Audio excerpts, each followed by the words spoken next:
తలకాయ లేని భర్త వస్తే ఎలా ఉంటుందో చూపించడానికి వచ్చేస్తున్నారు rocket Raghava along with his team. పావురానికి పంజరానికి పెళ్లి చేసే పాడు లోకం, కాళరాత్రికి చందమామకి ముళ్ళు పెట్టే మూఢలోకం. సార్ నమస్కారం. మేడం నమస్కారం అమ్మ. ఏం చేస్తాం, ఏ పిల్ల తల్లిదండ్రులైనా సరే ముక్కు మొహం లేనివాడిని ఇచ్చి పెళ్లి చేస్తారు. కానీ మా నాన్న అలా కాదు, అసలు ముక్కు మొహం లేనివాడికే ఇచ్చేశారు. వాడి వల్లే నా బతుకంతా నాశనం అయిపోయింది.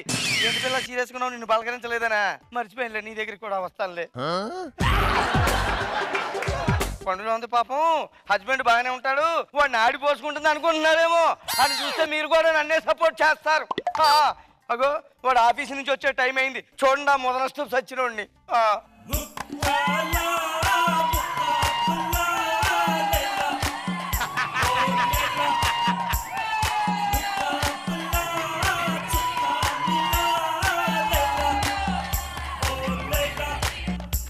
నమస్తే సార్. నమస్తే మేడం.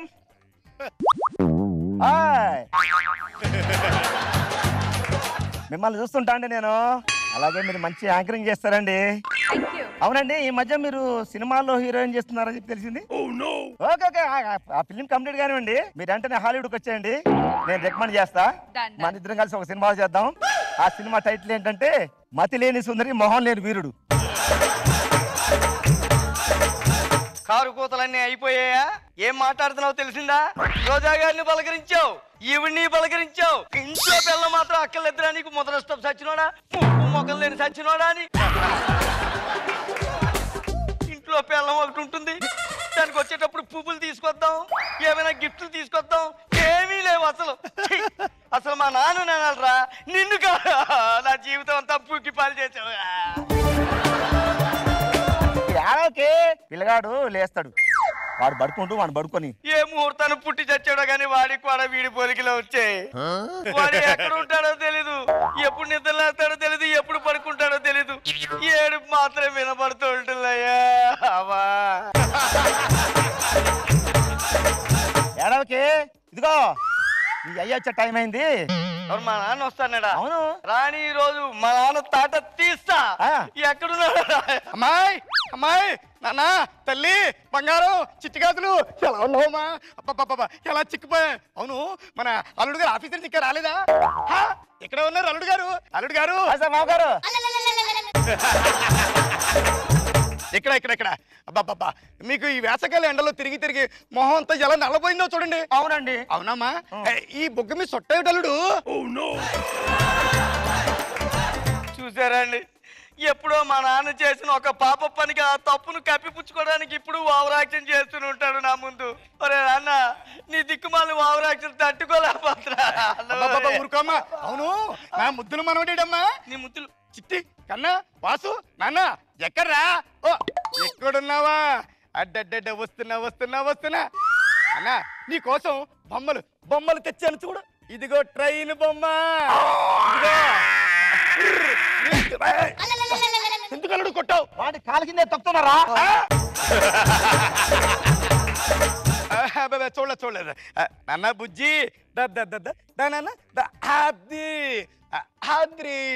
ఎందుకమ్మా ఏడుస్తున్నావు? ఎందుకమ్మా ఏడుస్తున్నావు? ఎందుకు కొట్టాడు? కింద పడిపోయాడు. అన్న బంగారం, బుజ్జి, నేను వచ్చేసాను కదా. ఈ తాత ఓలుడని ఓలుడని బొమ్మలు తీసుకొచ్చాడు. నీ ఓవరాక్షన్ ఆపు. అది నీ చేతిలో నా సంకలోకి వచ్చాడు రా. అన్న చిట్టి ఇట్టున్నాడు బంగారం. రామ్మా, నాన్న వాడిని వాడికి ఇచ్చేయి. ఏం చెప్పావు నువ్వు? ఏమిటమ్మా? అసలు వాడు మొదట ఏం చేస్తున్నాడంటే ఏం చెప్పావు? అవును, బ్యాంక్ లో చేస్తూ పని చేస్తున్నాడు అని చెప్పాను. బ్యాంక్ లో ఏం చేస్తున్నాడో కనుక్కున్నావా? చేస్తున్నాడమ్మా, దొంగతనాలు చేస్తున్నాడు. తప్పకదటే. అమ్మా తల్లి, నువ్వు ఏడవకరమ్మా, ఏడవకు. వాడికి ముక్కు మొహమే కాదురా, అసలు ఉండాల్సినవేమీ లేవు నాన్న.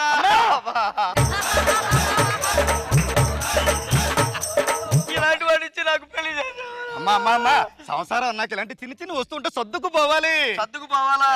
ఏదో ఒక రోజు బట్టలు సర్దుకుని వెళ్ళిపోతాను రా వాడిని వదిలేసి. అలా. అవును, నేను పక్కింటి ఆవిడ కంగారు పడి నేను ఉదయం ఇంట్లో లేవా ఏంటి బాత్రూంలో స్నానం చేస్తుంటే సబ్బులు చెంబులు అవి కదిలేయంట వెళ్ళేవా నువ్వు అక్కడికి? అది కాదే, సబ్బు అయిపోతే సబ్బు కోసం వెళ్ళా పక్క బాత్రూమ్. సబ్బు కోసం వెళ్ళావా? అవును. అసలు ఏముందండ్రా నీకు సబ్బు కోసం వెళ్ళావు నువ్వు? ఏముందండి సబ్బు కోసం వెళ్ళావు? మళ్ళీ అక్కడికి వెళ్ళావు అంటే నరికి పోగులు పెట్టేస్తాను. అమ్మా ఎండలు పడి వచ్చాను కదా, కాస్త నీ కాఫీ చుక్కల మొహాన్ని కొట్టు. అవునే, నాకు కూడా తలకాయ నొప్పి వస్తుంది. తలకాయ నొప్పి వస్తా. టీ ఇస్తావా? తాగు. ఎందులోంచి తాగుతాడు రా వాడు? ఎందులోంచి తాగుతాడు, ఎందులోంచి వదులుతాడు? అన్న నీకు ఇంకో విషయం చెప్పాలన్న, ఈ ముదనష్టం మొగుడిని భయపడి ఎవరు మన ఇంటికి రావడం మానేశారు అన్న. పిచ్చి మద్దు, రాకపోతే పీడపోయా భోజనం ఖర్చులు అవి మిగులు కదమ్మా. భోజనం ఖర్చు ఏం మాట్లాడుతున్నావు నాన్న నువ్వు? అక్క ఏంటమ్మా? అక్క నీకు ఒక విషయం చెప్పాలక్క. ఎవరు?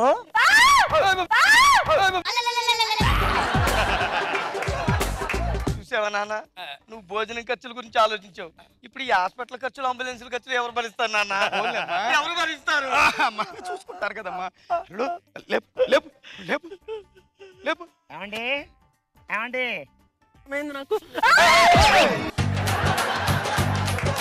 ఏమే ఆ, ఊకే పడిపోతుంది కదా, ఆ, దీన్ని కూడా పెళ్లి చేసుకుంటా. పర్మనెంట్ గా ఇంట్లో పడి ఉంటది. permanent గా పడి ఉంటుందా? అవును. అల్లుడు అమ్మా తిత్తే. కొట్టకూడదు. ఆ, అల్లుడు అల్లుడా కొట్టకూడదు. అదేటమ్మా అదో పోనకొచ్చిందల్లా పిచ్చిదల్లా నవ్వుకుంటావు తల్లో తాను. ఏయ్, ఏమైందో చెప్పురా మొగుడా, ఏమైంది దానికి? ఏమవుతుంది ఇక? అబ్బబ్బబ్బబ్బ, ఏమే పిల్లవా, నా కొడుకు అన్ని నా పోలికలు వచ్చినాయి.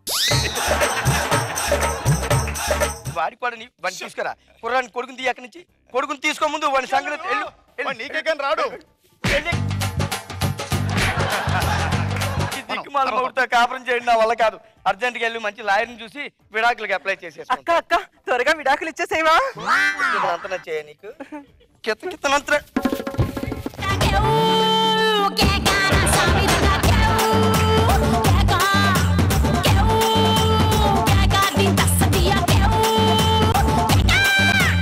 సో ఇప్పుడు మీ స్కిట్ గురించి కామెంట్స్ కనుక్కుందాం. నాగ్ బాబు సార్. మీ పేరేంటండి? ఈశ్వర్ సార్. ఈశ్వర్. చాలా మంచి క్రియేటివ్ థాట్ అది. ఎందుకంటే ఆన్ స్టేజ్ మీద దాన్ని ప్రదర్శించడం మాత్రం రియల్లీ వెరీ గ్రేట్ థాట్. దానికి ముక్కు మొహం తెలియనోడు అనే మాటకి కరెక్ట్గా దానికి నువ్వు స్కిట్లా చేసి తను ఇంట్రడ్యూస్ చేసి చాలా బాగా చేసి. జబర్దస్త్లో ఇలాంటి కాన్సెప్ట్తో ఒక స్కిట్ చేయాలని ఐడియా నీకు రావడం అనేది ముందు అసలు నేను అప్రిషియేట్ చేయాలి Raghava. Very good thought. Thank you sir. దాన్ని అద్భుతంగా స్టేజ్ మీద ఎగ్జిక్యూట్ చేసావు. సూపర్. రోజా గారు మామూలుగా ముక్కు మొహం తెలియనోడికి ఇచ్చి పెళ్లి చేశారంటారు. అసలు ముక్కు మొహం లేనోడికి ఇచ్చి చేయటం అంటే నాకు అర్థం కాల. మీరు డైలాగు ఏంటి ఇలా చెప్పారు అనుకున్నా, కానీ ఆయన వచ్చాక అర్థమైంది. అండ్ సెంటర్ ఆఫ్ అట్రాక్షన్ మీరే అండి ఈశ్వర్ గారు ఈ స్కిట్ కి మాత్రం. సో మీరు ఎలా నడుస్తారు, ఎలా మాట్లాడతారు, మీ హావభావాలు చూడటానికే మాకు టైం సరిపోయింది. సో మాకు ఇలా ఉందంటే పిల్లలు ఖచ్చితంగా చాలా ఎంజాయ్ చేస్తారు. Very nice.